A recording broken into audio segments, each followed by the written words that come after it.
Hi hello welcome to Jiram academy. இந்த வீடியோவில் நம்ம பார்க்க போகிறது 8th ஸ்டாண்டர்டில் அறிவியல் தமிழ் மீடியமில் அழகு 4 ஆல்ரெடி 3 பார்த்தாச்சு. இப்போ 4வது இது வெப்பம். இதுக்கான புக் பேக்கில் இருக்க 1 மார்க் தான் பார்க்க போகிறோம். வாங்க வீடியோக்குள்ள போகலாம். அதுக்கு முன்னாடி கீழே இருக்க red colour subscribe button press பண்ணுங்கள். பக்கத்தில் இருக்க பெல் ஐக்கானையும் கிளிக் பண்ணுங்கள். நன்றி. சரியான விடையை தேர்ந்தெடுத்து எழுதுக. வெப்பம் என்பது ஒரு வகையான வெப்ப ஆற்றல்.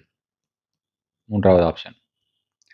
ஒரு நொடி பொழுது ஒரு பொருளுக்கு வெப்ப ஆற்றல் அளிக்கப்படும் போது பின்வருவனவற்றுள் எவை நிகழ முடியும்? விரிவடைதல், வெப்பநிலை உயர்வு, நிலை மாற்றம். இது 3மே நடக்கும். ஸோ அனைத்தும். தேர்டு, பின்வரும் பொருட்களில் எது அதிக வெப்ப ஆற்றலை உட்கவர்கிறது? இதில் 3ல் பார்த்தீங்கன்னா திடப்பொருள் தான் அதிக வெப்ப ஆற்றலை உட்கவரும். 4, திட, திரவ மற்றும் வாயுகளுக்கு சம அளவு வெப்ப ஆற்றல் அளிக்கும் போது எது அதிக விரிவுக்கு உட்படும்? வாயு பொருள்.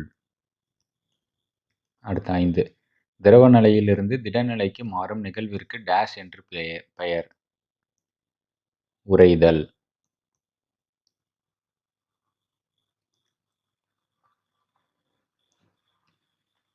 வெப்ப கடத்தல் முறையின் வெப்ப ஆற்றல் பரிமாற்றம் டேஷில் நடைபெறும். ஆ, திடப்பொருள். கோடிட்ட இடங்களை நிரப்புக.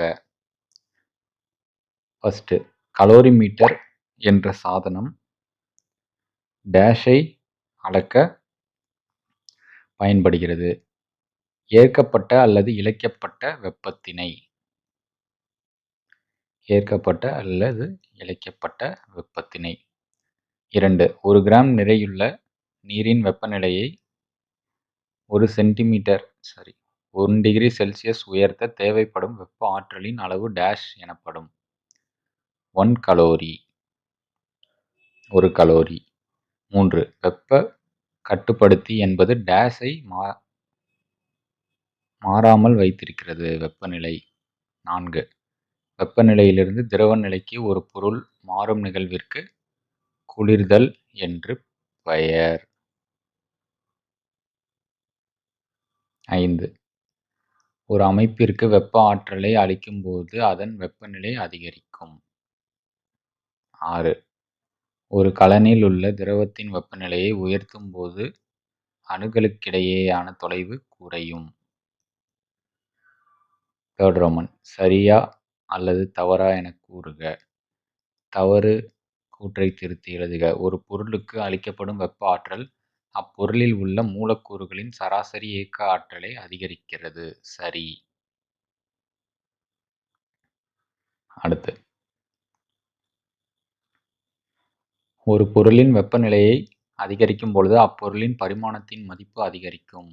சரி. ஒரு பொருளானது திடநிலையிலிருந்து வாயு நிலைக்கு மாறும் நிகழ்விற்கு குளிர்வித்தல் என்று பெயர். குளிர்வித்தல் கிடையாது, இது தவறு. அதுக்கான பெயர் பதங்கமாதல். அடுத்து 4, திடப்பொருளில் வெப்ப பரிமாற்றம் நடைபெறும் நிகழ்விற்கு வெப்ப கடத்தல் என்று பெயர். சரி. 5, ஒரு பொருள் ஏற்கும் வெப்பத்தின் அளவானது அதன் நிறையையும் உள்ளுறை வெப்பத்தையும் பெருக்கி கிடைக்கும் மதிப்பாகும். சரி. அடுத்த 6, வெப்ப குடுவையில் சில்வர் சுவர்கள் வெப்பத்தை வெளிப்புறத்தில் எதிரொலிக்கின்றன. இது தவறு. உட்புறத்தில். வெளிப்புறத்தில் கிடையாது, உட்புறத்தில். அடுத்து 4, 4th ரோமன் பொறுத்துக. சேம் கலர் தான் அதோட ஆன்சர். இப்போ வெப்ப கடத்தல். ஸோ இதுக்கான ஆன்சர் திடப்பொருள். வெப்ப சலனம் திரவப்பொருள்.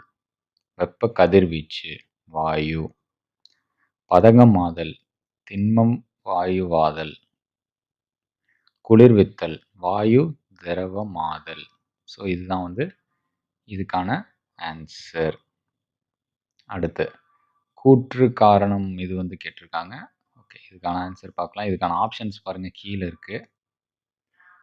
ஸோ ஃபர்ஸ்ட் இதுக்கு பார்த்தீங்கன்னா ஆ ஆப்ஷன், ரெண்டாவதுக்கு ஆ.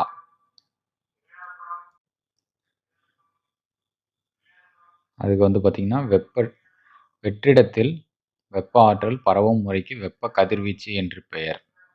அது வந்து சரிதான். ஆனா வந்து பார்த்தீங்கன்னா, காரணம் தவறு. என்னன்னு பார்த்தீங்கன்னா, அணுக்களின் இயக்கமின்றி ஒரு பகுதியிலிருந்து மற்றொரு பகுதிக்கு வெப்பம் பரவும் முறைக்கு வெப்ப கதிர்வீச்சு என்று பெயர். அது வந்து தவறு. அதனால தான் இது 2வது ஆப்ஷன். கூற்று கூற்று சரி, காரணம் தவறு. அடுத்து கூற்று. ஒரு அமைப்பினை ஒரு நிலையிலிருந்து மற்றொரு நிலைக்கு மாற்ற முடியும். சரிதான். காரணம் ஒரு அமைப்பின் வெப்பநிலை மாறாமல் இருக்கும் பொழுது இது நிகழ்கிறது.